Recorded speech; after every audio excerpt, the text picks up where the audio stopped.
નમસ્કાર મિત્રો, ડીઆર ન્યૂઝમાં આપનું સ્વાગત છે. હું દિનેશસિંહ રાઠોડ. આજે આપણે જોઈશું Gujarat urban cooperative banking federation અને western India urban cooperative banking સમિટનો ગાંધીનગરમાં પ્રારંભ.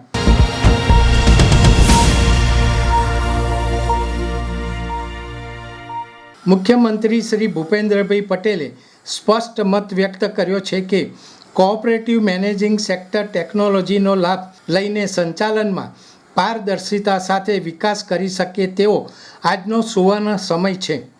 મુખ્યમંત્રી ભૂપેન્દ્રભાઈ પટેલે ગાંધીનગરમાં યોજાયેલા સહકાર સેતુ 2024 મેગા ઇવેન્ટ તથા west India urban cooperative banking સમિટનો પ્રારંભ કરાવ્યો હતો.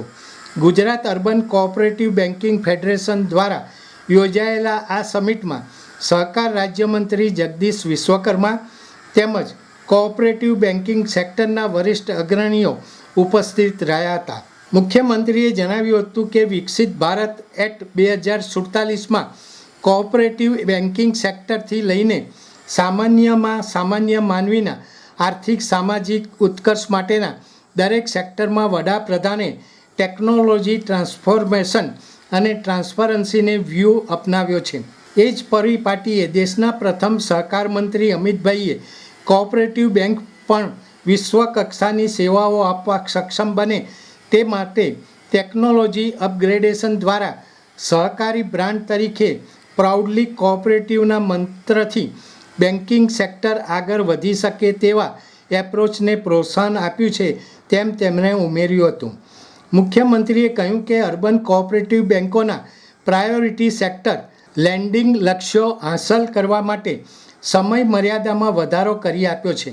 દેશની અંદાજે 1500 જેટલી શહેરી સહકારી બેન્કોને આઈટી ઇન્ફ્રાસ્ટ્રક્ચર અને ઓપરેશનલ સહયોગ પૂરો પાડવાનું કાર્ય સહકાર મંત્રી અમિતભાઈ કરી રહ્યા છે. આ માટે શહેરી સહકારી બેન્કિંગ સેક્ટરના વિકાસ માટે અમ્બ્રેલા ઓર્ગેનાઇઝેશન તરીકે national urban cooperative finance and development કોર્પોરેશનની રચના કરી છે. તેની ભૂમિકા પણ તેમણે આપી હતી.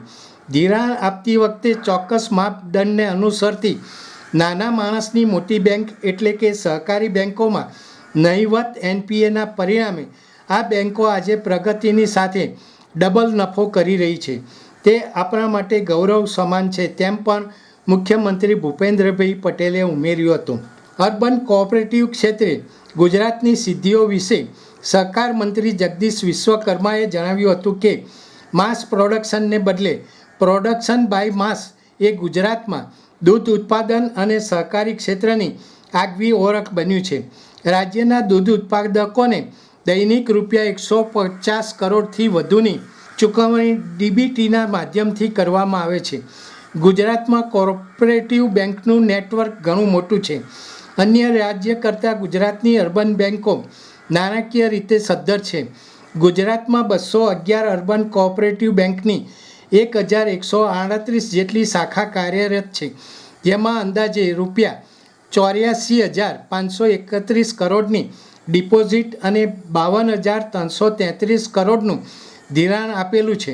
આ બેન્કો અંદાજે ₹1,300 કરોડનો નફો કરી રહી છે. ગુજરાત અર્બન કોઓપરેટિવ બેન્ક્સ ફેડરેશનના ચેરમેન જ્યોતિન્દ્ર મહેતાએ સૌને આવકારતા જણાવ્યું હતું કે ગુજરાત સહિત ભારતમાં 1,480 જેટલી સહકારી બેન્કો કાર્યરત છે, ત્યારે આવનારી સદી અર્બન કોઓપરેટિવ બેન્કની સદી હશે. આ ક્ષેત્ર ભારતને વિકસિત ભારતની દિશામાં આગળ લઈ જવા મહત્ત્વનો ભાગ ભજવશે. આ ઉપરાંત તેમણે આ એક દિવસીય સમિટ દરમિયાન 60 જેટલી વિવિધ ટેકનોલોજી કંપનીઓની મદદથી બેન્કિંગ ક્ષેત્રે ઉપયોગી સાયબર સુરક્ષા સહિતની ટેકનોલોજી વિશે યોજાનાર વિવિધ સત્રોની વિગતવાર માહિતી આપી હતી. National urban cooperative finance and development corporation limited આયોજિત આ સહકાર સેતુ સમિટ દરમિયાન આઉટસ્માર્ટિંગ ધી સ્માર્ટર હાઇપર ડિજિટલ બેન્કિંગના સમયમાં સાયબર સુરક્ષાનું મહત્ત્વ, નવીન અને સ્માર્ટ બેન્કિંગ દ્વારા ભવિષ્યનું નિર્માણ જેવા વિષયો પર વિવિધ તજજ્ઞોની ઉપસ્થિતિમાં પેનલ ડિસ્કશન યોજાશે. આ સમિટમાં ગુજરાત અર્બન કોઓપરેટિવ બેન્ક્સ ફેડરેશનના વાઇસ ચેરમેન કાંતિભાઈ પટેલ, નાપકેબના પ્રમુખ લક્ષ્મીદાસ, આરબીઆઈના સીજીએમ શ્રીમતી સેન્તા જોય, ગુજરાતની અર્બન કોઓપરેટિવ બેંકના હોદ્દેદારો, અગ્રણીઓ, કર્મચારીઓ તેમજ વિવિધ બેન્કિંગ ટેકનોલોજી ક્ષેત્રના કાર્યરત કંપનીઓના પ્રતિનિધિઓ ઉપસ્થિત રહ્યા હતા. દર્શક મિત્રો, આવા વધુ સમાચારો માટે જોતા રહો DR ન્યૂઝ. નમસ્કાર.